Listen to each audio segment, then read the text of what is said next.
Fala, seus cristãos cansados, graça e paz a todos os santos da internet. Chegou o nosso momento especial de darmos aquele pontapé bem preparado, bem embasado, direto ao ponto, para podermos falar da escola sabatina, da lição da escola sabatina, do nosso guia de estudos, que tem nesses 3 meses, nesse terceiro trimestre do ano de 2023, o tema da carta de Paulo aos Efésios. E a gente chega agora na lição de número 4, que tem por título Como Deus nos resgata. Paulo vai continuar aqui o seu desenvolvimento na sua carta, falando com a igreja de Éfeso, e agora ele quer falar bastante da questão do resgate, de como Deus nos salva, de como ele nos tira do pecado. Então, esse vai ser o nosso tema, e o verso-chave para a gente entender essa temática que Paulo aborda está no capítulo 2, versos 4 a 5, que diz o seguinte: Mas Deus, sendo rico em misericórdia, por causa do grande amor com que ele nos amou, e estando nós mortos em nossas transgressões, nos deu vida juntamente com Cristo. Pela graça, vocês são salvos. Então aqui a gente vê essa primeira abordagem, esse primeiro passo que Paulo vai dar aqui no capítulo 2, para poder trabalhar com a gente esse tema da salvação pela graça, né? Ele sempre enfatiza quanto a graça é importante, e é isso que a gente vai discutir no tema de hoje, tá certo? Antes da gente ir, então, para o estudo definitivo, alguns recados muito importantes. A gente está tentando dar mais sobrevida ao canal, trazer mais conteúdo, né? A gente está aí com parcerias para poder promover mais conteúdo para o canal, conteúdo que de fato engaje com vocês, porque às vezes nem todo conteúdo acaba tendo certo engajamento, aí a gente meio que deixa de lado, porque o importante é trazer conteúdo que vocês queiram também consumir, tá certo? A gente já tem aqui o carro-chefe, que é de fato o estudo, a recapitulação ou pontapé da lição. E para você saber, a gente também tem cursos na nossa plataforma, no nosso canal. A gente já tem um curso pronto de interpretação bíblica, que é como você aprender aí a poder estudar a sua Bíblia por conta própria, de forma devocional, de forma mais profunda, mais equilibrada.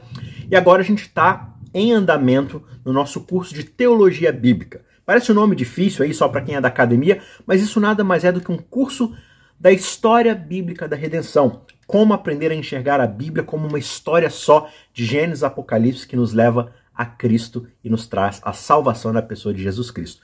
Todas as sextas-feiras, a partir das 6 horas, a gente estuda juntos um panorama geral de um livro específico da Bíblia, né? E a gente já está agora terminando o Pentateuco. A gente já passou agora por Josué e a gente está indo agora para os livros históricos, né? Então, vai ser sensacional. Nossa ideia é passar por todos os livros da Bíblia e ver como esses livros, eles contribuem para a nossa edificação e a nossa visão geral ali do plano da salvação em Cristo Jesus. Então, não perca a oportunidade de se aprofundar mais na palavra de Deus através desses cursos gratuitos, mas de muita qualidade. Você encontra os links da playlist desses cursos aqui na descrição desse vídeo, tá certo? E se você tiver alguma dúvida, alguma questão bíblica sobre esse vídeo aqui, sobre esse tema de Efésios, ou sobre os nossos cursos, ou sobre alguma dúvida teológica, bíblica que você tenha de qualquer coisa, deixa aqui nos comentários que a gente está fazendo aí um apanhado, uma coletânea de dúvidas, e periodicamente a gente vai lançar alguns vídeos respondendo, na medida do possível, essas perguntas também, tá bom? Então não deixe de deixar o seu comentário, deixa também o seu like se esse vídeo te edificar de alguma forma, e assim você ajuda bastante com a nossa edificação também, né? Nosso intuito aqui é trazer conteúdo para vocês, e vocês ajudam a gente a dar a manutenção no canal, deixando seu like, compartilhando esse vídeo também com outras pessoas, beleza? Sem mais delongas, já enrolei bastante aqui, vamos pro tema. Na parte de sábado, eu gostaria que a gente lesse juntos aqui o capítulo 2 de Efésios, do verso 1 até o verso 10, para a gente ter um panorama mais geral do contexto bíblico. Já que a gente está estudando a carta, vamos dar uma lida no texto aqui e a gente vai, no decorrer dos outros dias, tirar alguns insights de cada um desses versos. Então, Efésios capítulo 2, versos 1 a 10. Ele, no caso Deus, lhes deu vida. Isso aqui é Paulo falando com a igreja de Éfeso, né? Ele lhes deu vida quando vocês estavam mortos nas suas transgressões e pecados, nos quais vocês andaram em outros tempos, segundo o curso deste mundo, segundo o príncipe da potestade do ar, do espírito que agora atua nos filhos da desobediência. Entre eles também, nós todos andamos no passado, segundo as inclinações da nossa carne, fazendo a vontade da carne e dos pensamentos. e éramos por natureza filhos da ira, como também são os demais.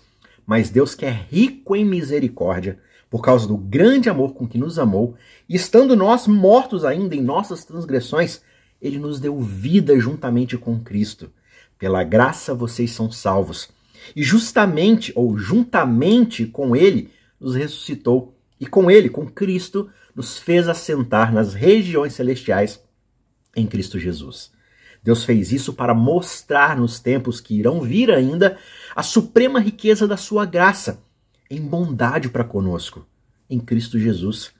Porque pela graça vocês são salvos. Isso ocorre mediante a fé. Não vem de vocês, isso é um dom, um presente de Deus. Não vem de obras para que vocês não fiquem orgulhosos, se gloriem do que vocês fizeram. Porque nós somos feitos por Ele, por causa dEle e para Ele. Nós fomos criados em Cristo Jesus para realizarmos boas obras, as quais Deus de antemão já preparou para que nós andássemos nelas. Fantástico texto, né? Efésios, de fato, é uma carta maravilhosa que enfatiza a graça que Deus nos outorgou, nos presenteou, nos dando a salvação em Cristo Jesus. E aqui em Efésios 2, verso 1 a 10, que a gente acabou de ler, Paulo apresenta para a gente uma visão íntima, uma visão pessoal da maior e mais abrangente missão de resgate de todos os tempos. É justamente através da graça de Deus que nós somos salvos e somos transformados em novas criaturas em Cristo Jesus. E diante dessa transformação que ocorre na nossa vida, a gente não se torna apenas espectadores do resgate, da salvação de outras pessoas. Nós também nos tornamos testemunhas do nosso próprio resgate do pecado e das consequências que o pecado trazia na nossa vida. O apóstolo começa o capítulo 2 de Efésios justamente descrevendo a condição humana antes de conhecer Jesus. Ele diz que todos nós, sem Cristo, a parte de Deus, estávamos mortos nas nossas faltas, nos nossos delitos, nos nossos pecados. Nós éramos como zumbis seguindo o curso deste mundo, debaixo da ditadura do tal príncipe das trevas, príncipe do poder do ar. Essa é uma imagem bastante sombria, bastante desesperadora. Só que essa é, sem dúvida, a realidade da condição humana sem Deus. Nós somos zumbis, apenas cadáveres com data para podermos ir para a sepultura. Só que, no entanto, a mensagem de Paulo não é simplesmente uma descrição da nossa condição anterior sombria, mas ela também é uma descrição da nossa transformação através da graça de Deus operando na nossa vida. Ele diz que Deus, que é rico em misericórdia, nos amou tanto que nos deu vida juntamente com Cristo. Mesmo quando nós estávamos mortos em nossos pecados, Ele veio até nós, Ele tomou a iniciativa. E note bem aqui esse detalhe. Se nós estamos mortos, e essa é a descrição que Paulo usa, isso implica que nós não temos vida por nós mesmos para podermos realizar qualquer tipo de ação em direção à salvação. Se estamos mortos nos nossos pecados, não há nada que possamos fazer para ganharmos vida. Nós não podemos fazer nada por conta própria, porque nós não temos vida em nós mesmos. A gente só pode receber a salvação se alguém colocar a vida em nós como um presente. E é justamente isso que Deus fez. É por isso que Paulo enfatiza que é pela graça que nós somos salvos e não por nossas próprias obras. Essa mensagem da salvação pela graça é central para a teologia cristã e também para a teologia adventista especialmente. Nós acreditamos que a salvação é sim um presente gratuito de Deus dado a nós através da fé em Jesus Cristo. Não há nada que nós possamos fazer para merecer a salvação. Ela é um presente dado a nós pela graça, pelo amor, pela misericórdia de Deus. Só que a gente precisa lembrar também que a graça de Deus não é apenas um presente que nós recebemos para ficarmos de forma passiva. A graça também é uma força poderosa, transformadora nas nossas vidas. Paulo diz que nós fomos criados em Cristo Jesus para fazermos boas obras, que Deus preparou de antemão para que andássemos nela. Ou seja, Deus nos criou para vivermos segundo o seu propósito, para seguirmos um caminho que Ele traçou para nós lá no Éden. E por causa da nossa rebeldia, a gente decidiu seguir um outro caminho. Mas isso não significa que Deus não queira que nós voltemos a esse propósito. E é aí que entra a salvação. A salvação é Deus nos tirando no nosso caminho de destruição e nos colocando no caminho que Ele nos criou para trilharmos. A salvação não é apenas sobre escapar do pecado, da morte, do inferno. A salvação é sobre sermos capacitados a vivermos uma vida transformada por Cristo Jesus. Vivermos a vida que Ele nos criou para vivermos no seu reino. Indo para a parte de domingo, como a gente vê aqui então em Efésios 2, versos 1 a 10, Paulo ele descreve a condição anterior que os efésios, né, os gentios, os cristãos gentios, estavam, né, como pessoas mortas em seus delitos e pecados, seguindo o curso deste mundo e seguindo o tal príncipe das trevas. Agora note bem, a morte descrita aqui, ela é usada como uma metáfora para a condição humana que resulta do pecado. Ser espiritualmente morto significa estar separado de Deus e ser incapaz de se aproximar dele. Um cadáver não pode fazer nada, ele é inanimado. Então ele não pode se aproximar de Deus, porque ele está morto, ele está lá. Nada nele o impele a se aproximar de Deus. Essa é uma condição de alienação, é uma condição de desespero que só pode ser superada pela graça de Deus em Cristo Jesus. Nós só poderemos reagir a essa condição inanimada de morte no pecado se o Espírito de Deus nos der uma nova vida. E aí, o apóstolo lista para a gente duas forças externas que dominavam, digamos assim, os efésios antes da sua conversão e também diz respeito a nós de forma prática.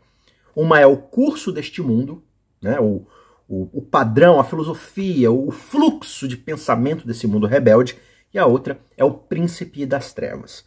Falando sobre o curso deste mundo, a gente está falando aqui então de um sistema de valores, de práticas rebeldes que governam a vida humana sem Deus. Ou seja, é a nossa filosofia de vida rebelde, egoísta, prepotente, de achar que a gente tem condição de saber tudo, de fazer tudo do nosso próprio jeito, né? Dessa independência de Deus que se torna idolatria. Nós adoramos a nós mesmos e da nossa condição de fazermos tudo sem Deus. E preste atenção, não importa em qual época da história humana a gente esteja, qual seja a filosofia predominante nas academias, não importa qual que é o partido que está governando o país atualmente ou quais são as motivações ideológicas que estão agitando os debates da sociedade, tudo se resume ao curso deste mundo. Quem quer que se assente no poder para governar esse mundo debaixo dessa filosofia vai sempre agir em favor próprio e dos seus para ganhar mais poder. Qualquer que seja o cargo que eu ocupe sem Deus, eu vou trabalhar para ganhar mais poder, para ganhar mais influência, para ganhar mais dinheiro, para me sustentar. Qualquer que seja a área, qualquer que seja a abrangência da minha responsabilidade ou da minha atuação, se eu estou debaixo do curso desse mundo, não importa se eu vou para a linha de pensamento A ou B, para a ideologia A ou B, sempre no fim vai ter a ver com fazer as coisas do meu próprio jeito, sem Deus. A ideia que Paulo usa aqui é de algo que predomina no ar. É uma espécie de atmosfera que nos cerca com toda essa rebeldia contra Deus, de só pensar em nós mesmos, de fazer a própria vontade e de definirmos por conta própria algo que eu sempre enfatizo aqui, o que é bom e o que é mal. Comer do fruto do bem e do mal é isso. Eu defino o que é bom e eu defino o que é mal. Eu não sigo os parâmetros definidos por Deus. Eu decido o que é bom e mal por mim mesmo. Mesmo que para isso eu tenha que usar o outro, ignorar o outro ao meu redor, desde que seja feita a minha vontade. Já o segundo ponto aqui que Paulo observa, essa segunda influência externa, diz respeito ao príncipe das trevas, que é quase que óbvio aqui como uma referência mais direta a Satanás, o inimigo de Deus e da humanidade. Ele é aquele que desde o início está tentando impor a sua vontade no universo. Digamos assim, a sua própria filosofia de vida, que também parte do egoísmo, das motivações de interesse próprio, né? E as suas acusações contra Deus são justamente aquilo que molda o pecado e as tentações. Ou seja, todas as coisas que nos levam a pecar é justamente aquilo da qual ele acusa Deus. Agir em interesse próprio, agir pelo próprio poder. Então, se Deus é assim, a gente deve, né, consequentemente, agir da mesma forma. Por isso a gente está desculpado de cometer nossos pecados, porque Deus também age dessa forma, né? E é justamente isso que ele tem imposto na humanidade desde a queda. Digamos assim, com relativo sucesso, porque a maioria do mundo age segundo a sua filosofia. Então, esses primeiros versos do capítulo 2 ensinam pra gente que a salvação pela graça em Cristo Jesus é justamente a resposta de Deus a esse conflito cósmico entre o bem e o mal. Só que, diferentemente do que o inimigo tem falado sobre Deus, Deus é alguém gracioso, cheio de misericórdia. E ao contrário de Satanás, Ele não age em favor próprio, ele age sempre pelo bem daqueles que ele criou e que ele ama, fornecendo um propósito, um plano de salvação, até mesmo ao custo de sua própria vida. O que a gente precisa entender dentro desse contexto aqui de Efésios é que o nosso esforço de realizar boas obras para alcançar o favor de Deus e comprar a salvação por meio do nosso desempenho não se encaixa dentro dessa visão de quem Deus é e do que ele deseja para nós. Se encaixa justamente na filosofia de vida predominante da humanidade caída e do príncipe deste mundo caído. Ou seja, viver em função de mim mesmo. Eu estou realizando boas obras? Eu estou fazendo o que é bom? Porque é bom e porque é assim que eu devo viver? Ou porque eu vou ganhar algo em troca para mim, seja a minha salvação, seja me livrar do inferno?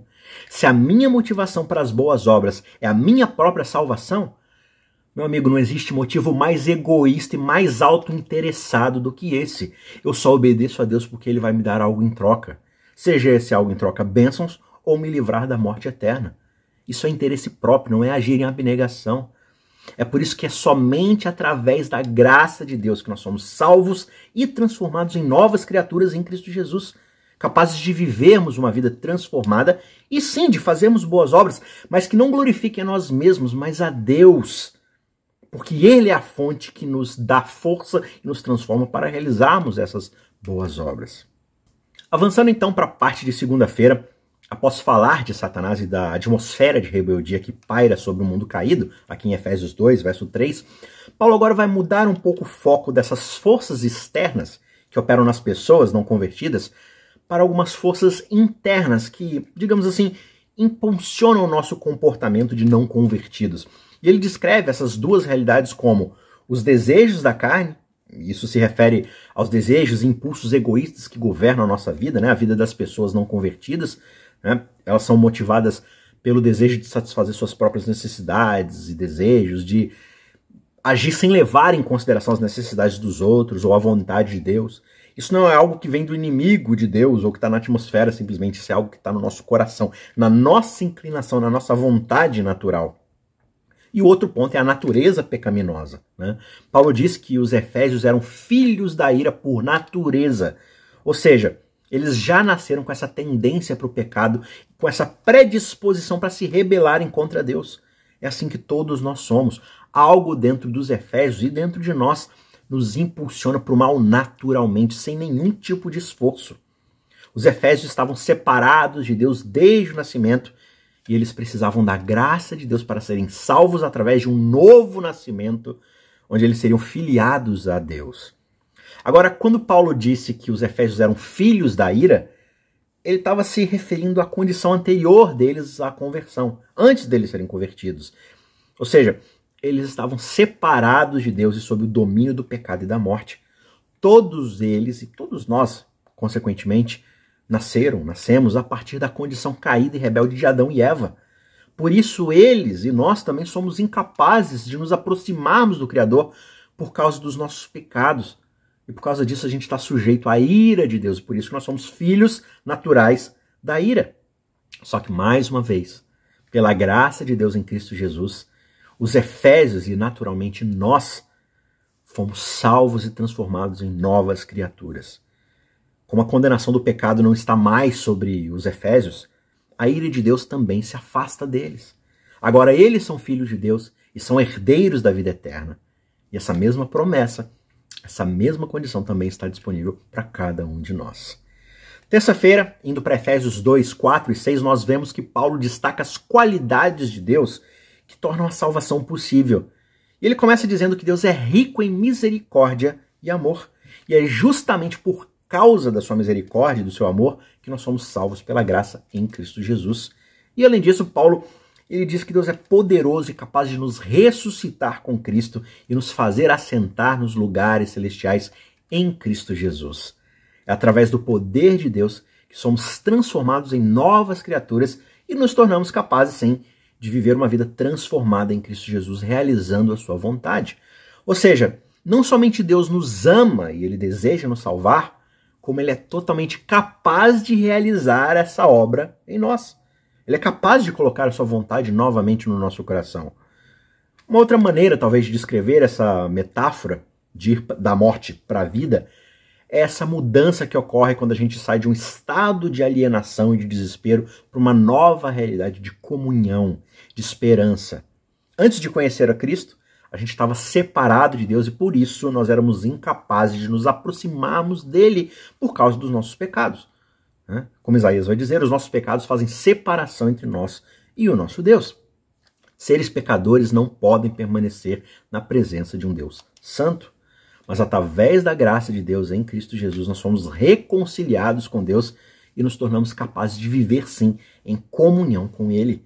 Isso nos dá esperança, não só para o presente, enquanto estamos sendo transformados, mas para o futuro, quando finalmente concluiremos nossa transformação e glorificação e poderemos viver com Ele para todo sempre. Em 2 Timóteo, capítulo 1, verso 7, Paulo vai dizer que Deus não nos deu um espírito de medo, mas de poder, de amor, de autocontrole. E esses mesmos traços de caráter são justamente evidenciados aqui em Efésios 2, 4 e 6, onde Paulo destaca a misericórdia, o amor e o poder de Deus que está disponível para nós, para a nossa salvação.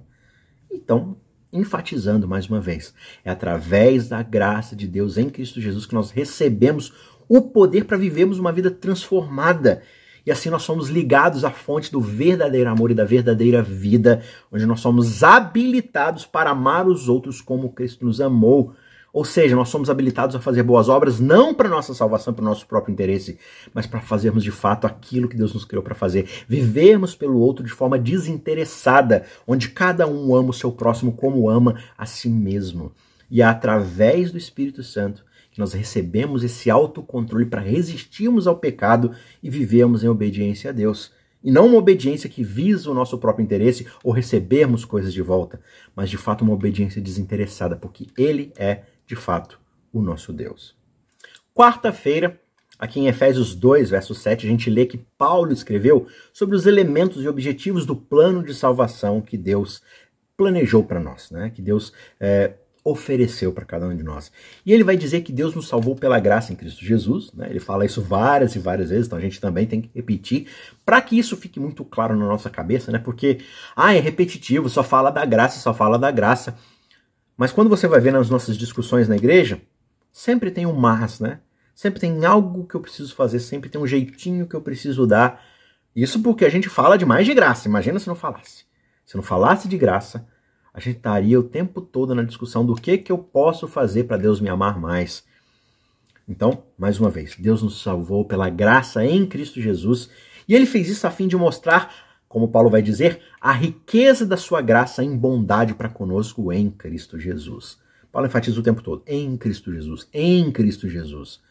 O objetivo de Deus na nossa salvação é de mostrar a sua bondade e sua graça para conosco. E a partir disso, nos unir em Cristo Jesus para sempre.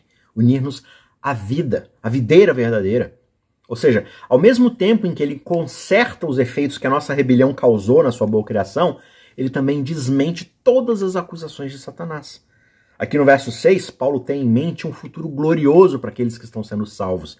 Ele diz que Deus nos ressuscitou juntamente com Cristo e nos fez assentar nos lugares celestiais em Cristo Jesus.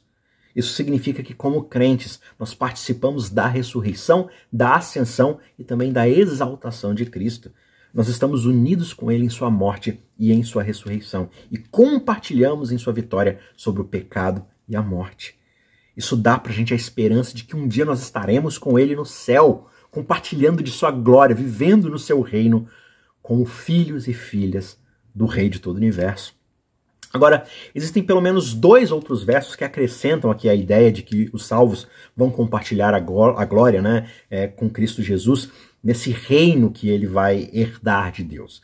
Um desses versos é Hebreus 2, 5, 9, que fala sobre a humanidade sendo coroada de glória e honra por Deus e governando sobre toda a criação. Ou seja, essa é exatamente a descrição de Adão e Eva no Éden, se eles tivessem obedecido. Agora, já Apocalipse 3, verso 21, fala sobre os crentes se sentarem com Cristo em seu trono, compartilhando a sua vitória e reinando com Ele para todo sempre. Que bonito isso! Esses versos eles nos dão uma visão muito mais ampla do que significa compartilhar na ressurreição, na ascensão e na exaltação de Cristo, ou seja, nos tornarmos corregentes do universo. Aquilo que nós desejamos fazer por conta própria, de forma rebelde, usurpando o trono de Deus, na salvação, ele nos oferece isso em Cristo Jesus. Na eternidade, a humanidade será chamada a governar e cuidar da criação de Deus, como nós fomos criados para fazer lá no Éden. Nós seremos coroados de glória, de honra por Deus, e nós governaremos sobre toda a criação em nome de Cristo e debaixo do governo de Cristo.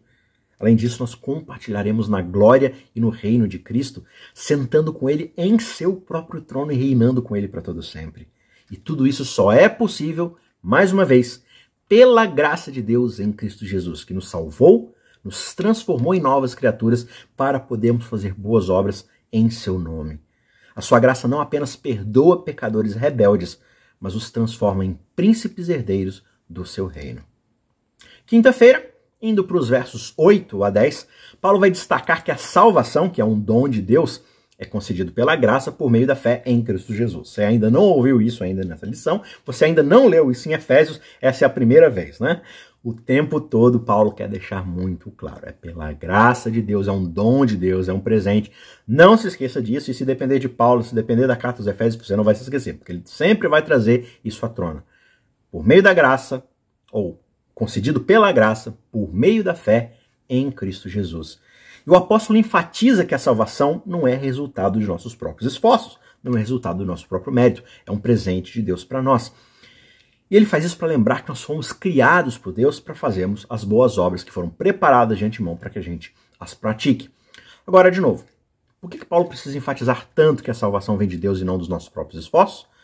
Porque muitas pessoas mesmo hoje acreditam que elas podem sim ganhar a salvação por meio das suas próprias obras, do seu próprio bom comportamento. Eles pensam que se forem bons o suficiente, Deus os aceitará no céu. Só que Paulo lembra pra gente que isso não é verdade. Nós não podemos ganhar a salvação por meio de nossas próprias obras, porque nós somos pecadores e a nossa inclinação natural é de rebeldia à vontade de Deus.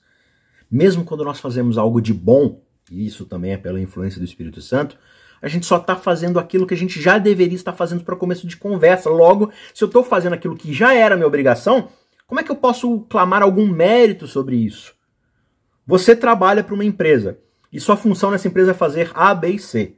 Aí você faz A, B e C e você chega para o seu chefe e fala: chefe, eu mereço um bônus. Por quê? Porque eu fiz A, B e C. O chefe vai falar assim: mas esse é o seu trabalho? Você já recebe um salário para isso? Pelo contrário, se você não fizer A, B e C, você vai ser demitido. Então veja, a salvação é um presente de Deus para nós, dado livremente pela graça por meio da fé em Jesus Cristo. E não há nada que nós possamos fazer para merecer a salvação. Quando a gente faz boas obras, a gente está simplesmente fazendo aquilo que era o nosso propósito. Mas a gente pode aceitar a salvação como um presente pela fé. E quando nós aceitamos a salvação pela fé, ou seja, quando nós acreditamos de todo o nosso coração que Cristo é mais do que suficiente para nos salvar, nós somos então transformados e capacitados a fazermos sim as boas obras que Deus preparou para nós, ou seja, fazemos o nosso trabalho. Nós experimentaremos a salvação em um processo contínuo que começa quando nós aceitamos a Cristo como nosso Salvador e vai continuar ao longo de toda a nossa vida até sermos glorificados de uma vez por todas para estarmos com Cristo no seu reino. Para concluir então a parte de sexta-feira, a história da salvação em Efésios, ela, digamos assim, pode ser resumida numa linha do tempo bem simples. Deus, em sua graça, nos oferece a salvação por meio da fé em Cristo Jesus. Aí então nós somos salvos não pelo nosso próprio esforço ou pelos nossos méritos, mas por meio do sacrifício de Jesus na cruz. E aí quando nós aceitamos essa salvação pela fé, nós somos então transformados e somos capacitados a fazer a vontade de Deus, ou seja, as obras que Ele preparou para nós. Esse é o resumo desses 10 versos. Em outras palavras, Deus nos tira do nosso caminho de rebeldia e de destruição, nos restaura e nos capacita a sermos aquilo que Ele nos criou para sermos. Essa história de salvação é a nossa história também, porque todos nós precisamos da salvação que Deus oferece. E Paulo frequentemente recorda o passado pecaminoso da sua audiência gentílica para poder enfatizar a grandeza da graça de Deus em salvá-los quando eles não mereciam. Ele quer que eles entendam que a salvação não é resultado dos seus próprios esforços, dos seus próprios méritos, de seguir rituais, de seguir regras, de frequentar a igreja, de fazer sacrifícios. É um presente de Deus dado para eles.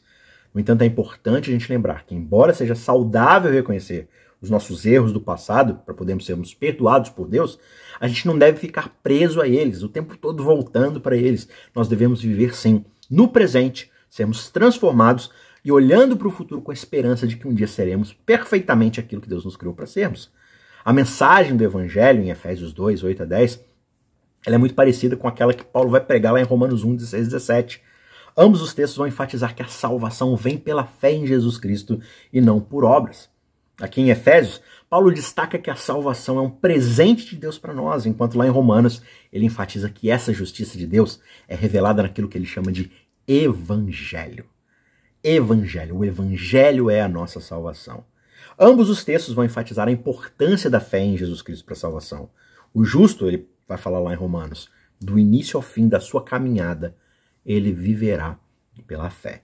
Que você possa seguir nessa caminhada também. Que Deus te abençoe. Obrigado por assistir mais esse vídeo. Não esqueça de deixar o seu joinha, de compartilhar esse vídeo com outras pessoas. Olha aí na descrição os cursos que a gente tem aqui no canal de forma gratuita, mas com muita qualidade. E eu te encontro na semana que vem para mais um estudo da Palavra de Deus. Um abraço, tchau, tchau.